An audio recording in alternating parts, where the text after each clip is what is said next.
Assalamualaikum warahmatullahi wabarakatuh. Hai anak-anak semua, apa kabar? Tetap semangat belajar ya, walaupun dari rumah. Senang sekali ketemu lagi di kelas IPA.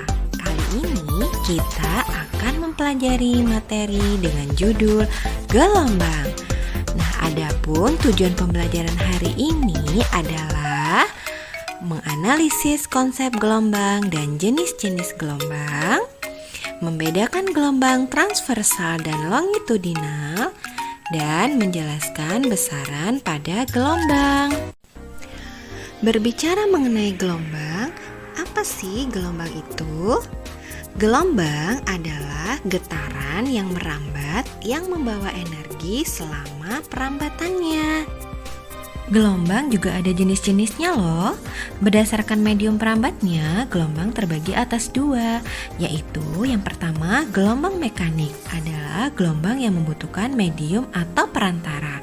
Contoh dari gelombang mekanik ini adalah gelombang pada tali, gelombang permukaan air, dan gelombang bunyi. Nah, berdasarkan medium perambat yang kedua adalah gelombang elektromagnetik, yaitu gelombang yang tidak membutuhkan medium. Contohnya gelombang radio, gelombang cahaya, dan gelombang pada TV.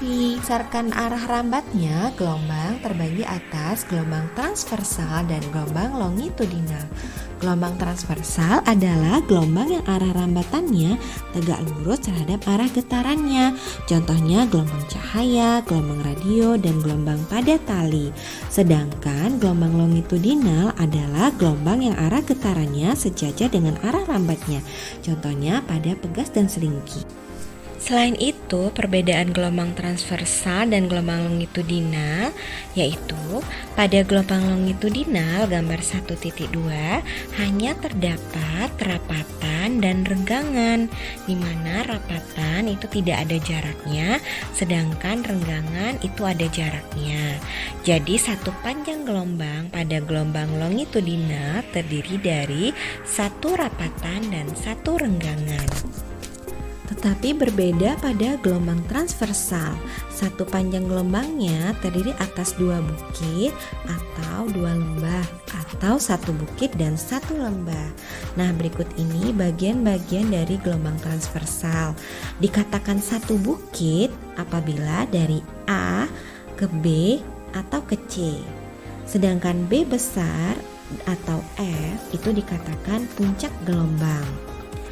A, C, E, G, dan I disebut simpul-simpul gelombang. Sedangkan B besar ke B kecil atau D besar ke D kecil itu dikatakan amplitudo. C besar ke D besar lalu ke E besar dikatakan sebagai lembah gelombang atau satu lembah. D besar atau H besar itu merupakan dasar dari gelombang.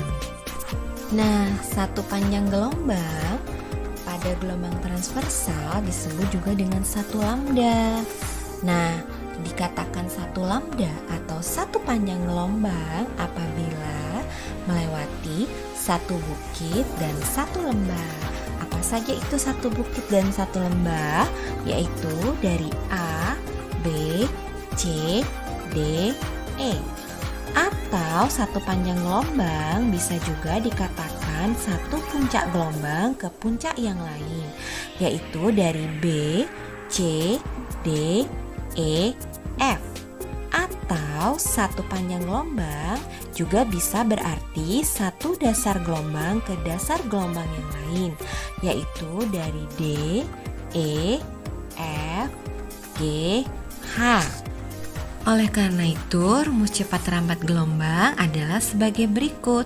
V sama dengan S per T, atau lambda sama dengan V per F, atau lambda sama dengan V kali T, di mana lambda adalah panjang gelombang, satuannya meter, V adalah cepat rambat gelombang, satuannya meter per sekon, F adalah frekuensi, satuannya hertz, T adalah periode, satuannya S, T kecil adalah waktu, satuannya S atau sekon, dan S adalah jarak, satuannya adalah meter.